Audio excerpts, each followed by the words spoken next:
My name is Kamaldeep Singh. We all three are CS professional students. यार मैं तो familiar हूँ, MSME होता क्या है, पर आई गेस हमारी ऑडियंस क्लियर नहीं है। मेरे को पता है MSME means micro small and medium enterprises. यार मैंने फुल फॉर्म नहीं पूछा, वो तो मुझे भी पता है और आई गेस उनको भी पता है। चलो मैं बताता हूँ MSME के बारे में।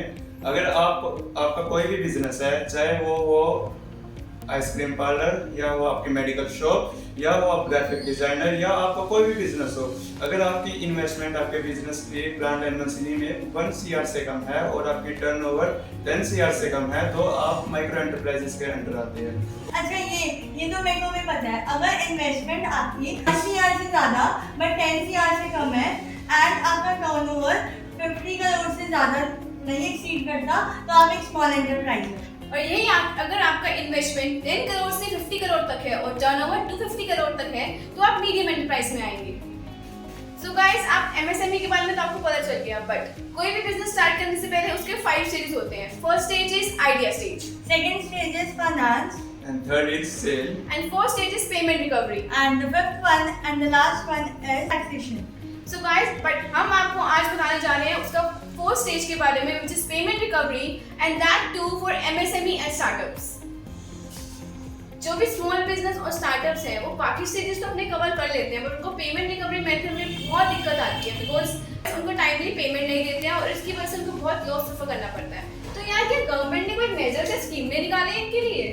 यार मुझे तो इस बारे में कोई आइडिया नहीं है। कोई पता है इस बारे में कमलजीत कुछ? हाँ, मुझे पता है। सेंट्रल गवर्नमेंट ने एक समाधान स्कीम निकाली है। MSME एक्ट 2006 में एक प्रोविजन है। इस प्रोविजन के अंदर हर स्टेट गवर्नमेंट को अपने स्टेट में एक फैसिलिटेशन काउंसिल एस्टेब्लिश करनी है। इस एस्टेब्लिश का मेन काम जो डिलेड पेमेंट्स के जो डिस्प्यूट्स है उनका सेटलमेंट करना है। तो अगर आपका कोई भी बायर है या आपने जिसको अपनी सर्विस प्रोवाइड की है तो उसको 45 डेज के अंदर उसने सर्विस ली है या उसने जो गुड्स परचेज की है उसकी पेमेंट्स करनी होती है। लेकिन अगर उसने 45 डेज के अंडर पेमेंट नहीं की है तो आप 45 डेज के बाद इस काउंसिल में अप्लाई कर सकते हैं फॉर डिलेड पेमेंट्स। और इस काउंसिल का मेन वर्क ये है कि वो जो एप्लीकेशन उसको मिली है उस एप्लीकेशन को उसको मिलने के बाद वो जो बायर है या जिसने सर्विस ली है वो उसको एक नोटिस इशू करेगी और उसको विद इन 90 डेज पेमेंट करने का ऑर्डर देगी। और अगर फिर भी आफ्टर 90 डेज अगर फिर भी वो बायर है या जिसने सर्विस लिया है अगर उसको वो पेमेंट नहीं करता तो फिर इस फैसिलिटेशन काउंसिल के पास ये अथॉरिटी है कि वो उसकी प्रॉपर्टी जब्त कर ले। एक और मेजर लॉन्च किया है under GST rule 37 section 16 subsection 2। अगर कोई बायर पेमेंट नहीं करता है विद इन 180 डेज तो उसका जो ITC है वो उसको रिवर्स करना पड़ेगा।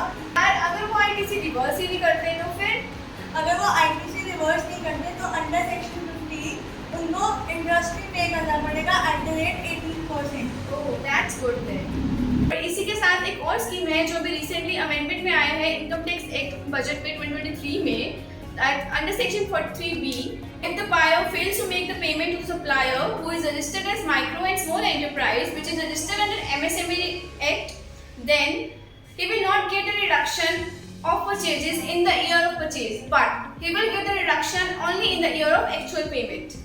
And in the last हम आपको एक और स्कीम के बारे में बताते हैं which is Frets।